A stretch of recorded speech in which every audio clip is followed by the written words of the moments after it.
Cancer కారకాలని మనకు రోజు ఒకటి వాట్సాప్లో మెసేజ్లు వస్తున్నాయి. సో అది ఒక రకంగా భయాన్ని కలిగిస్తుంది. అంటే ముఖ్యంగా ఈ ప్లాస్టిక్ అని ఒకటి, రెండోది జెనెటికల్లీ మాడిఫైడ్ ఫుడ్ అని చెప్పేసి ఒకటి.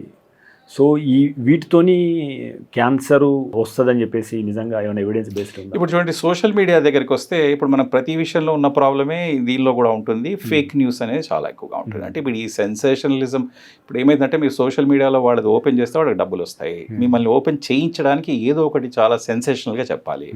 దానికోసం ఈ ఫేక్ మీడియా అనేది బాగా పెరిగిపోయింది. మీరు యూట్యూబ్ లాంటి ఛానల్స్ చూస్తే వాళ్ళు చెప్పేది ఒకటి, టైటిల్ ఉండేది ఇంకొకటి. అసలు దానికి దీనికి సంబంధం కూడా ఉండదు. అబ్బో నిజంగా అనేది ఓపెన్ చేస్తారు, లోపల ఆయన ఏదో మంచిగానే చెప్తాడు, టైటిల్ మటుకు విపరీతంగా పెడతారు. సో ఇవన్నీ మనకు కామన్ అయిపోయినాయి. ప్రతిదానికి లాగానే కన్జ్యూమర్ బివేర్. అంటే మీరు ఫేక్ మీడియా ఏది, ఫేక్ న్యూస్ ఏది, కరెక్ట్ న్యూస్ ఏది, అది చెప్పే ఛానల్స్ మీకు చాలా ఉన్నాయి.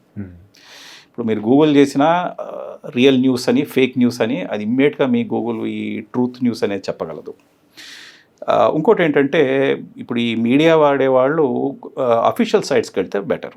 అంటే ఇప్పుడు మన భారత్ సర్కార్ది official health department of health DOH.gov.in అని ఉంది.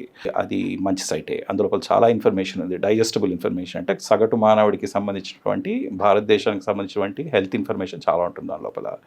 వెస్ట్రన్ సైట్స్ కావాలంటే cancer.gov అని, cancer.edu అని ఉన్నాయి.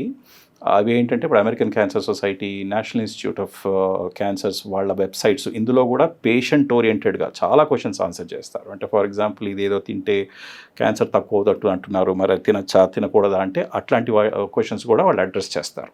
So go to an official reliable site. ఏదైనా నమ్మకస్తమైన సైట్కి వెళ్ళాలి. మనుషుల్లాగానే మనం అడ్వైస్ కావాలంటే పక్కింటి వాళ్ళని అడుగుతామా, మరి లేక విషయం తెలిసిన వాళ్ళని అడుగుతామా అనేది మన చాయిస్ కదా. So go to an official site.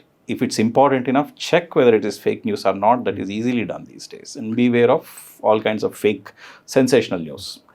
ఇప్పుడు ప్లాస్టిక్ క్యాన్సర్కి ఏమైనా సంబంధం ఉందా సార్? ఉన్న దాఖలా అయితే ఉంది, సస్పిషన్. ఇప్పుడు ప్లాస్టిక్ వల్ల డైరెక్ట్గా క్యాన్సర్ వస్తుంది అన్నది ఇప్పుడు ప్రస్తుతానికి ప్రూఫ్ లేదు. కానీ కొన్ని రకాల ప్లాస్టిక్ అనేవి రకరకాల కెమికల్స్ అండి, అది ఒక కెమికల్ కాదు. ఫర్ ఎగ్జాంపుల్, పాలివినైల్ క్లోరైడ్ అనబడేటువంటి కెమికల్కి కొన్ని రకాల క్యాన్సర్కి సంబంధం ఉన్నట్లు దాఖలైతే ఉంది. అయితే ఇప్పుడు మనకు ఈ మైక్రోప్లాస్టిక్స్, మనం తినే తిండి దగ్గర నుంచి మనం తాగే నీటి దాకా ప్రతి చోట కూడా మైక్రోప్లాస్టిక్స్ ఉన్నాయి. ఇన్ఫ్యాక్ట్ శరీరాన్ని ఆటాప్సీ చేసి లోపల చెక్ చేస్తే మనిషి శరీరం నిండా కూడా మైక్రోప్లాస్టిక్స్ నిండి ఉంటున్నాయి ఈ మధ్యలో అన్న వస్తున్నాయి మనకి. దానివల్ల క్యాన్సర్ వస్తుందా రాదా అన్నది, అంటే ఆ మాత్రం మైక్రోప్లాస్టిక్స్ వల్ల క్యాన్సర్ వస్తుందా రాదా అన్నది డైరెక్ట్ ఎవిడెన్స్ లేదు. కానీ in any case it's bad.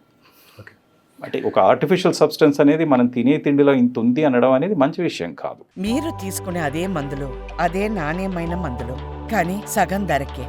అవును, మెడ్ ప్లస్ బ్రాండ్స్ పై 50 to 80% తగ్గింపు.